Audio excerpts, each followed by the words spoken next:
Welcome. In this explainer, we're going to break down how big institutional money is completely reshaping Bitcoin's role in investment portfolios. You know, the launch of these spot Bitcoin ETFs, it wasn't just another product. Nope.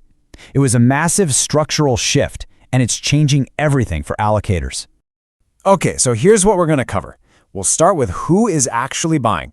Then we'll get into the nitty-gritty of how these ETFs work. After that, we'll look at the impact on market behavior. And finally, what this all means for your portfolio strategy.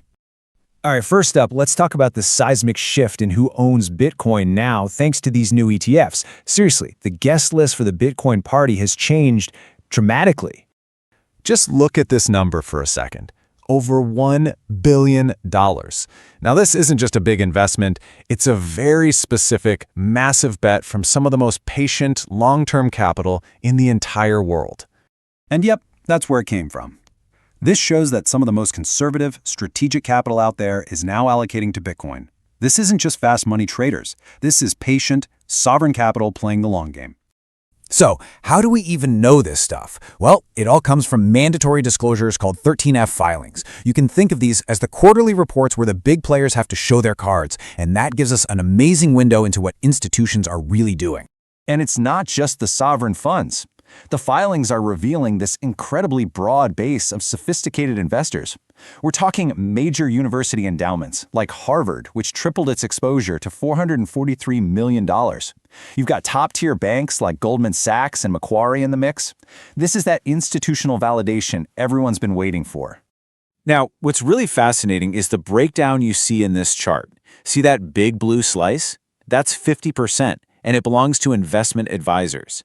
This signals a really crucial shift. It's moving away from just speculative hedge fund plays and more towards stable, long-term allocation strategies from wealth managers and pension funds. So with all this new money pouring in, how does it actually get into Bitcoin through these ETFs? To really get the market impact, we've got to look under the hood, at the plumbing of how this thing actually functions. So the key players in this whole process are called Authorized Participants, or APs. Just think of them as the wholesalers of the ETF world. Their job is to keep the supply of ETF shares perfectly aligned with investor demand. Okay, so this slide shows the cash creation cycle, and this is absolutely fundamental to understanding the market impact. It all starts with step 1, investor demand goes up. When that happens, the APs deliver cash to the ETF issuer. That's step 2. Then, and this is the most important part, the issuer takes that cash and goes out and buys actual Bitcoin on the spot market. In return, they create brand new ETF shares, give them to the AP, who then sells those shares to investors on the stock exchange. The huge takeaway here is this. Every single dollar of net inflow translates directly into a dollar of Bitcoin being bought, forging this powerful real-time link between Wall Street money flows and the crypto spot price. But here's a crucial wrinkle, the mismatch in trading hours. Bitcoin, as we know, never sleeps. It's a 24/7 global market. The ETFs, though, they're on a traditional 9 to 5 schedule. This can cause these temporary disconnects between the ETF price and Bitcoin's real-time value, especially if big news breaks overnight or on a weekend. So, this new institutional crowd and this new market mechanism, well, it's had a profound impact on how Bitcoin behaves next to other assets. Let's just say the old playbook might be completely obsolete. For years, the big story was that Bitcoin was this incredible diversifier precisely because it was uncorrelated with stocks. And this data from 2018 to 2022 shows exactly that, a correlation of just 0.23 to the NASDAQ. That made it a super compelling addition to any portfolio. But that story has completely flipped. I mean, just look at this chart. The rolling correlation is now incredibly dynamic, and it's often spiking well above 0.8. Bitcoin isn't just marching to the beat of its own drum anymore.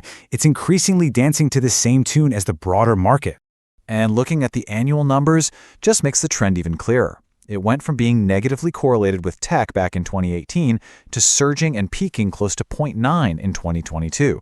It is now behaving much, much more like a risk asset than some uncorrelated safe haven. And academic research is backing this up.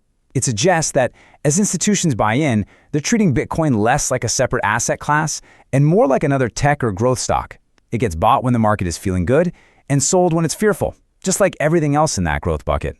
This whole effect is amplified by things like MicroStrategy, a massive Bitcoin holder, now being included in the NASDAQ 100 index. This literally embeds Bitcoin's volatility directly into the index. So right now, anyone who owns a NASDAQ 100 tracker has indirect, and maybe even unknowing, exposure to Bitcoin's price swings. Okay, so with all these dynamics changing, how should a portfolio manager actually think about allocation? The game has changed, which means the strategy has to change too. The consensus advice seems to be deliberate. Start with a small, appropriately sized allocation and have a clear, rules-based plan for rebalancing. And that last point on the slide, it's absolutely critical. Understanding the correlation means you have to accept that your Bitcoin allocation might not save you during the next tech downturn. The days of set it and forget it with Bitcoin are definitely over. Now, despite all that volatility, research has still shown that a small allocation to Bitcoin can improve a portfolio's overall risk-adjusted returns, or its Sharpe ratio. Its history of just outsized returns means that even with the high volatility, it has historically paid off, boosting the efficiency of a traditional portfolio. So, the crucial question we're left with is this: is the very institutional adoption that validates Bitcoin fundamentally changing the very reason institutions wanted it in the first place?